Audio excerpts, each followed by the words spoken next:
자, 우리 하나님 말씀 보겠습니다. 요한복음 18장 10절에서 11절 2절 말씀입니다. 불법과 합법의 기준은 무엇인가? 라는 주제로 하나님 말씀 선포합니다. 우리 다 같이 합독으로 읽겠습니다. 시작. 이에 시몬 베드로가 칼을 가졌는데 그것을 빼어 대제사장의 종을 쳐서 오른편에 귀를 베어버리니 그 종의 이름은 말고라.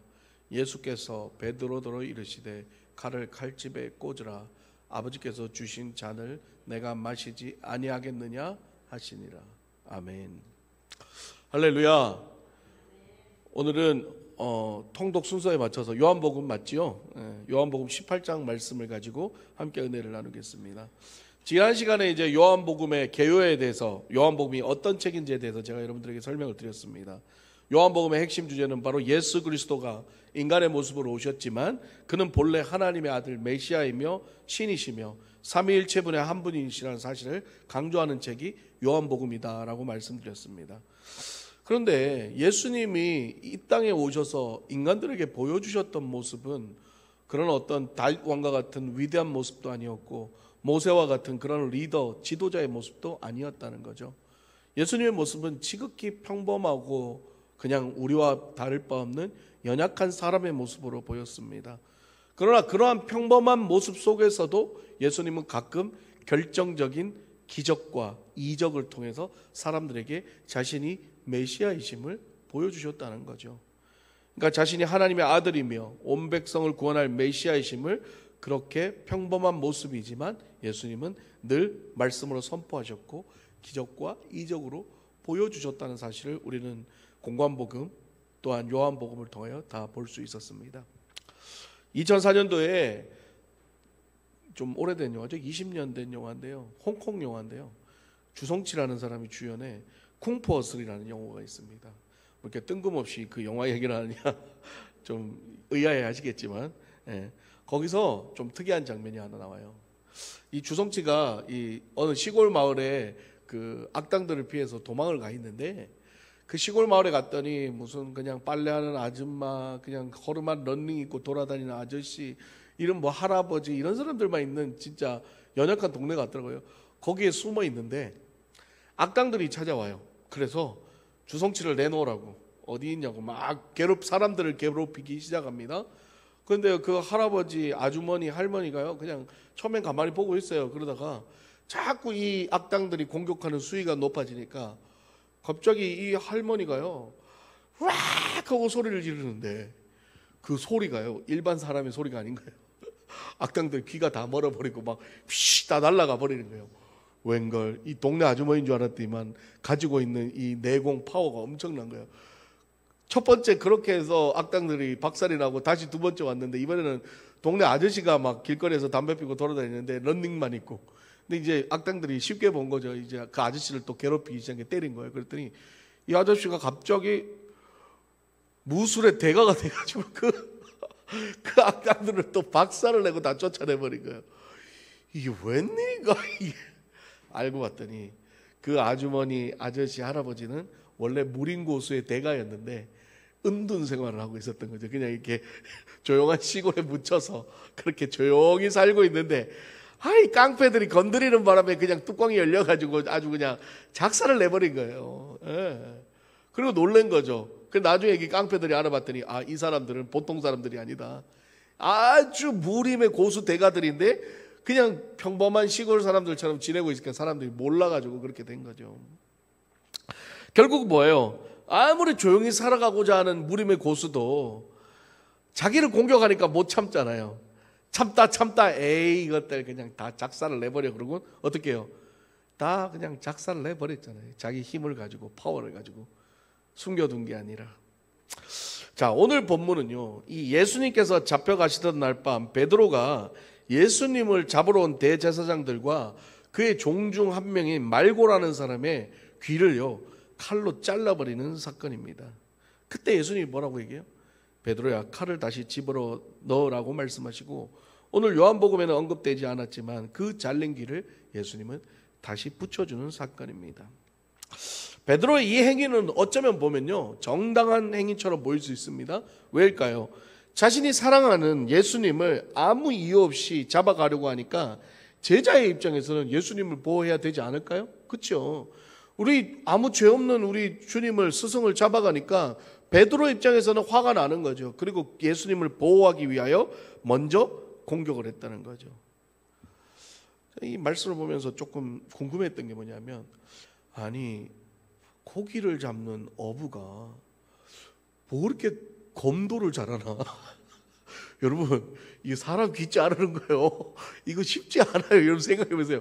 그냥 자르려 해도 이걸 귀를 잡고 이렇게 쓸어야 잘릴 거 아니에요. 그런데 그 날카로운 검도로 단번에, 그것도 원샷 원킬 샥 해가지고 이거를 귀를 딱 잘라냈다는 거는, 이거는요 다들 그러더라고요. 보통 검술이 아니면 그렇게 할 수가 없대요. 검도가요 그렇게 쉬운 게 아니에요, 여러분. 이거 이 붙어있는 귀 요 사이로 이렇게 귀를 어떻게 잘라내요? 잘라보면 엄한 데 잘라내요. 다 잘리고 뭐 이렇게 되겠지. 그런데요, 베드로는 원샷 한 방에 그냥 딱 귀를 잘랐다. 이거 뭘 의미할까요? 뭐 베드로가 검술을 배운지는 안 배운지는 모르겠지만, 세상의 검술은 그 정도로 귀를 한 번에 자를 수 있는 세상의 검술이라면 파워가 어때요? 엄청나다는 거죠. 다시 말하면 베드로가 귀만 자를 게 아니라 작정하고 달려들었으면 거기에 대제사장뿐만 아니라 거기에 병사들 싹 다 그냥 죽였을 수도 있을 거예요. 그런 힘을 가진 베드로라는 거죠. 그런데 예수님은 그조차도 허락하지 않으셨다는 거죠. 마태복음 20장 52절에 보면 검을 가지는 자는 다 검으로 망한다, 예수님 말씀하셨다는 거예요.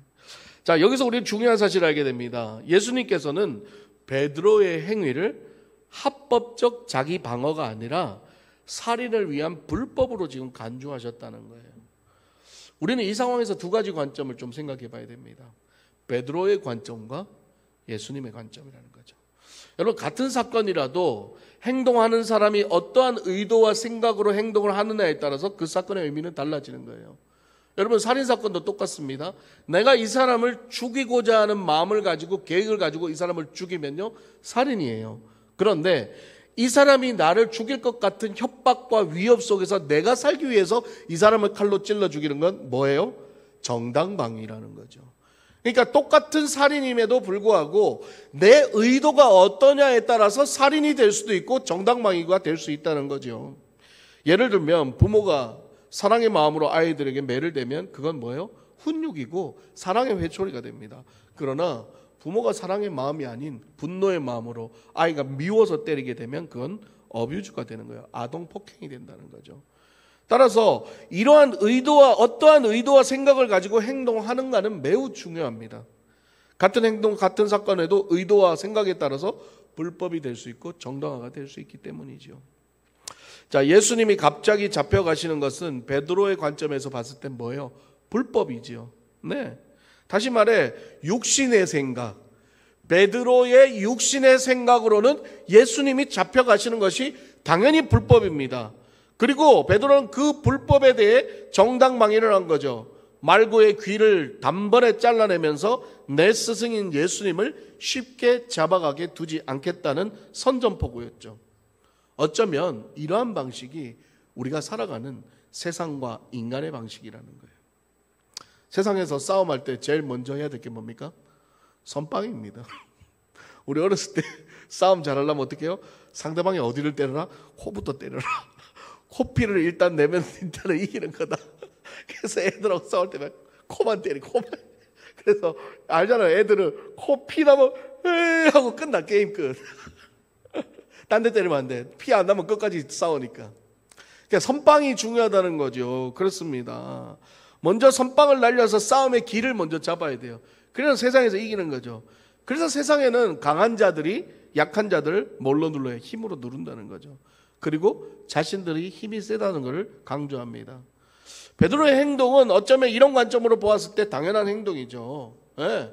어디 감히 우리 스승을 해주고 귀를 그냥 한 방에 그냥 탁 잘라내는, 그거 얼마나 사람이 얼마나 놀랐을까요? 막 피가 막 나면서 귀가 잘렸는데 그 장면만 봐도 여러분, 베드로는 충분한 위협을 가했어요. 그죠? 주변 사람들이 막 놀래서 어이구 이거 뭐야, 어분 줄 알았더니 갈제비였네 그러면서 다 도망가면서 그랬겠죠. 베드로 입장에서는 잘한 거예요. 예수님, 나 귀때기 성하고 싶으면 예수님 나 이건 거예요. 그러니까 사람들이 어떻게 해요? 공포와 위협을 느꼈겠죠. 근데 이제 우리 예수님 입장에서 보면 깝깝한 거예요. 참 이게 문제예요. 이게 문제야. 예수님 입장에서는 답답한 거죠. 왜?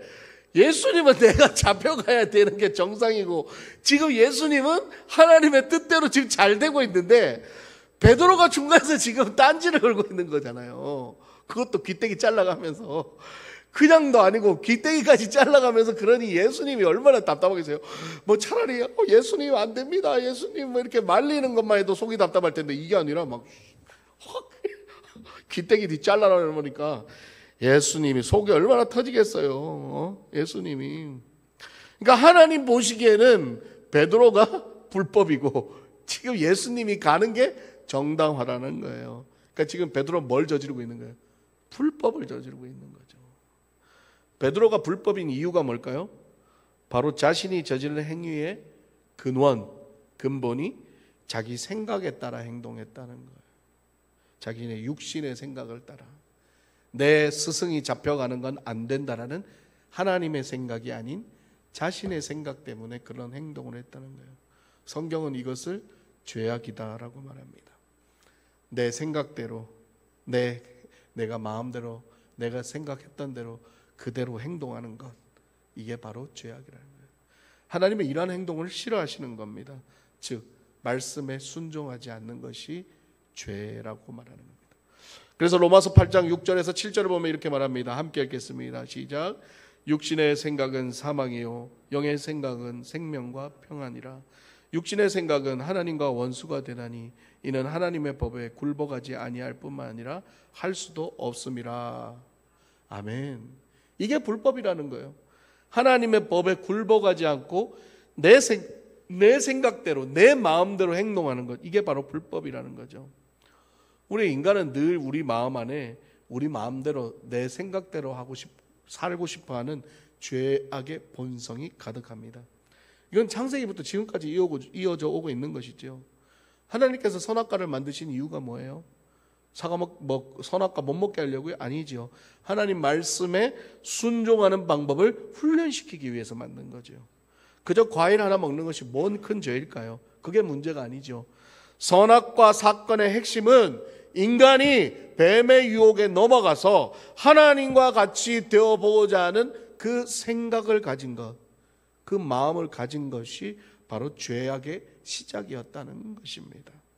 사랑하는 여러분, 하나님은 지금도 여전히 이 세상에서 우리를 연단시키고 훈련시키셔서 우리의 의지를 하나님 앞에 맡길 수 있도록 만들고 계십니다.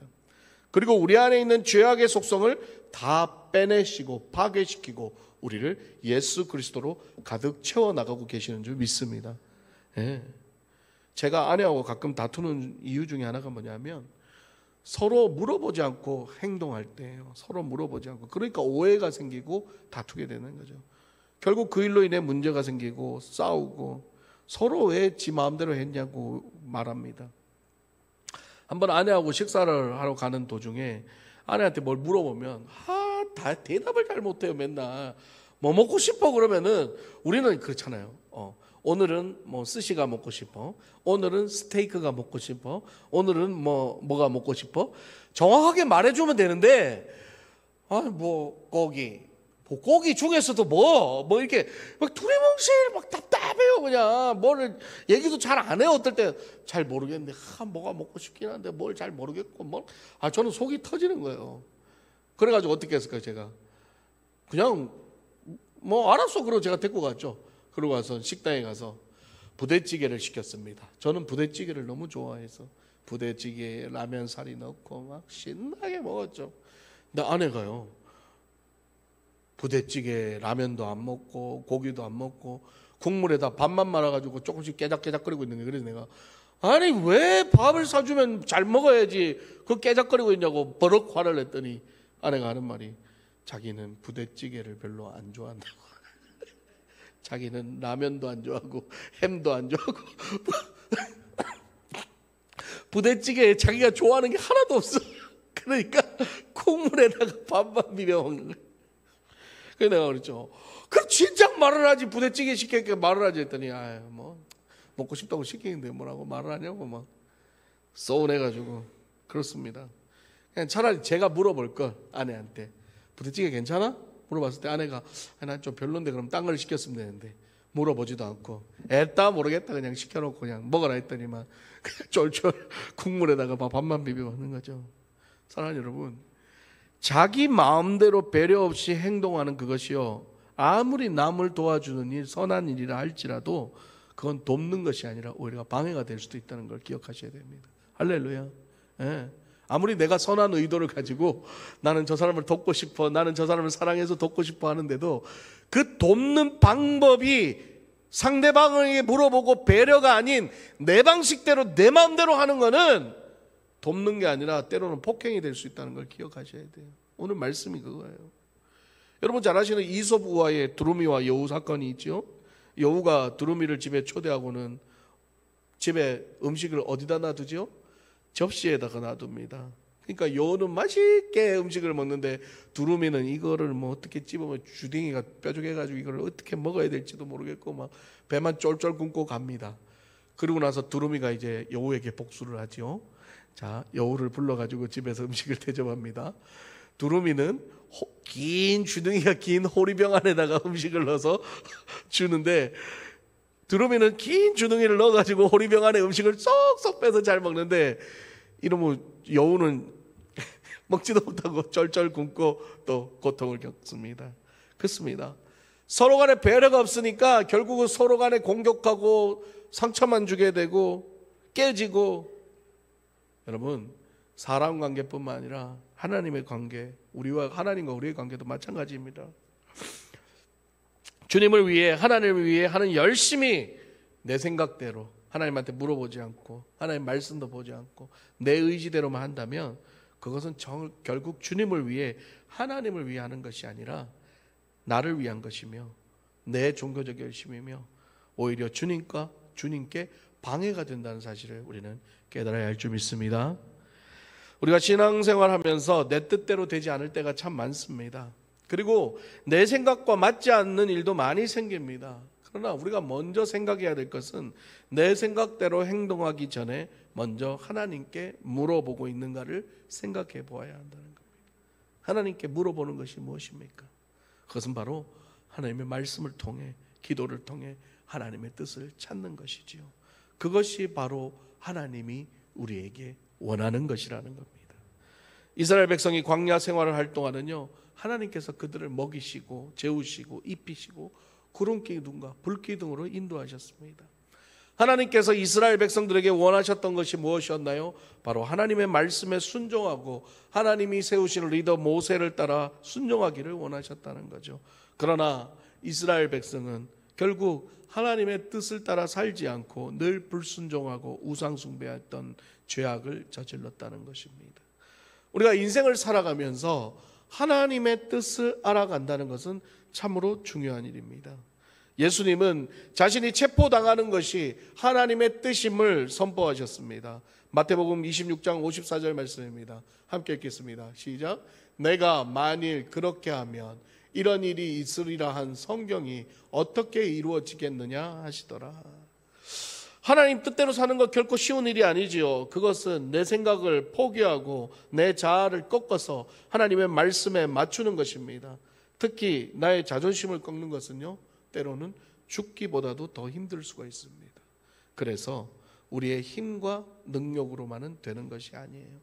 그래서 우리가 필요한 것이 바로 성령의 도우심이라. 그래서 스가랴 4장 6절에 이렇게 말합니다. 만군의 여호와께서 말씀하시되 이는 힘으로 되지 아니하며 능력으로 되지 아니하고 오직 나의 영 성령으로 되느니라. 할렐루야. 아멘. 예수님께서 말고의 귀를 자른 베드로에게 이렇게 말씀하셨습니다. 마태복음 26장 52절에서 54절입니다. 함께 보겠습니다. 이에 예수께서 이르시되 내 칼을 도로 칼집에 꽂으라. 칼을 가지는 자는 다 칼로 망하느니라. 너는 내가 내 아버지께 구하여 지금 12군단 더 되는 천사를 보내시게 할 수 없는 줄로 아느냐? 내가 만일 그렇게 하면 이런 일이 있으리라 한 성경이 어떻게 이루어지겠느냐 하시더라. 아멘. 칼은 곧 무기이고 세상의 힘을 상징합니다. 하나님의 뜻을 이루는 것은요, 철저하게 세상의 힘과 능력을 내려놓고 하나님 말씀에 순종할 때 이루어진다는 거예요. 예수님이 능력이 없으셔서 참으셨나요? 아니죠. 오늘 예수님 뭐라고 얘기했어요? 하늘에 12군단의 천사를 내려서 이들을 다 쓸어버릴 수 있는 신이라고 말씀하시잖아요. 아무리 허름해 보여도 아까 그 쿵푸어술에 그 사람들 무공이 갖고 있던 사람들이잖아요. 그 사람들 보세요. 그냥 다 뚜껑 열리니까 작살내버리잖아요. 그냥 다 조사버리잖아요. 그 사람들을. 에?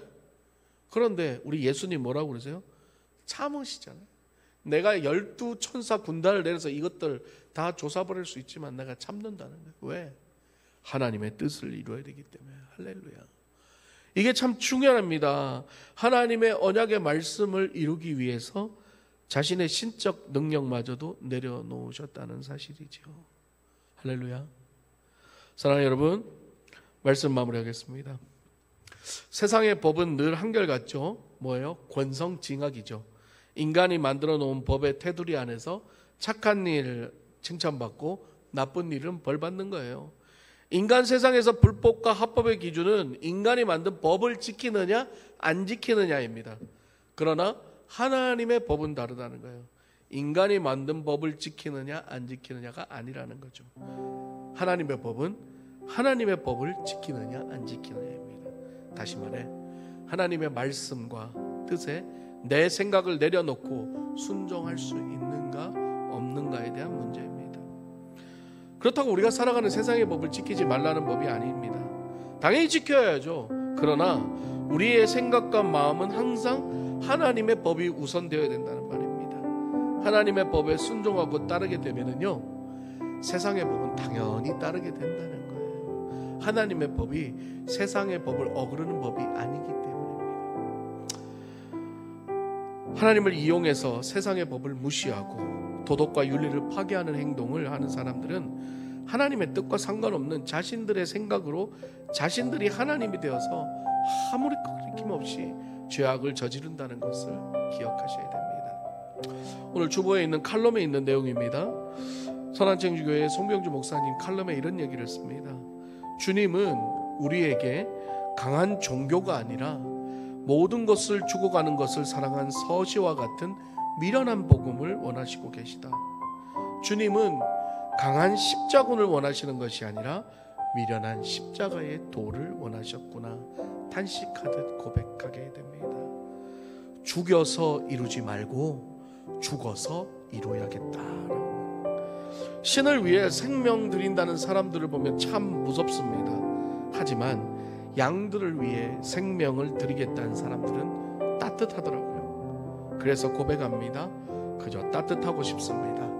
따뜻한 사람이 되고 애틋한 사람이 되고 싶습니다. 주님을 위해서라면 칼을 뽑아드는 사람이 아니라 주님처럼 말고의 귀를 붙여주며 치유하는 사람이 되고 싶습니다. 자, 이 칼럼을 보면서 참 마음이 따뜻해졌습니다. 그렇습니다. 우리는 어느새 하나님을 위한다면서 종교적 폭력과 우리 뜻대로 하는 그런 공격성을 지니고 있지는 않나요? 베드로처럼 칼 들고 예수와 공격하는 것들 다 죽여버리겠다고 그렇게 하고 있지는 않나요? 주님이 원하시는 건 그렇게 아닙니다. 오늘 본문의 사건을 보면서 하나님의 뜻을 따르는 사람은 베드로처럼 자신의 신념으로 가득 차서 자신만의 정의를 행하는 사람이 아니라 예수님처럼 하나님의 뜻에 잘린 귀를 다시 붙여주시는 배려 있는 사람이 되어야 한다는 것을 우리는 기억했으면 좋겠습니다. 내가 내 방식, 내 생각만 주장하는 것이 아니라 아무리 내가 정당하고 내 생각이 합법이라 할지라도 상대에 대한 배려가 없는 생각과 하나님의 뜻과 다른 주장은 결국 합법이 아니라 불법이라는 것을 우리는 깨달아야 합니다. 그러므로 우리가 어떤 행동을 하기 전에 먼저 말씀을 통하여 기도를 통하여 하나님의 뜻을 발견했으면 좋겠습니다. 할렐루야. 그리고 금방 그 뜻을 깨닫지 못하면요, 좀 기다리세요. 왜 이렇게 급해? 성격이 급해가지고 막 그냥 말 안 하면 안 되고 그냥 행동 안 하면 안 돼. 좀 기다리고 인내하면서 하나님의 뜻에 맞는 합법적인 신앙생활 하기를 주님의 이름으로 축원합니다. 예수님이 걸어가신 십자가의 도는 죽여서 이루는 게 아니라 아까 뭐라고 했어요? 우리가 죽어서 이룬다는 것. 내가 남을 죽여서 이루는 게 아니라 내가 죽어서 이루어진다는 것을 꼭 기억하시고, 우리가 죽어서 하나님의 뜻에 맞추어 살아갈 때에 하나님과의 관계뿐만 아니라 가족과 이웃을 넘어서 우리 주변의 모든 사람들의 인간관계에 있어서도 배려와 사랑이 넘치는 그리스도인으로서 부끄럽지 않는 삶을 살아가시는 저와 여러분 되시기를 주님의 이름으로 축복합니다.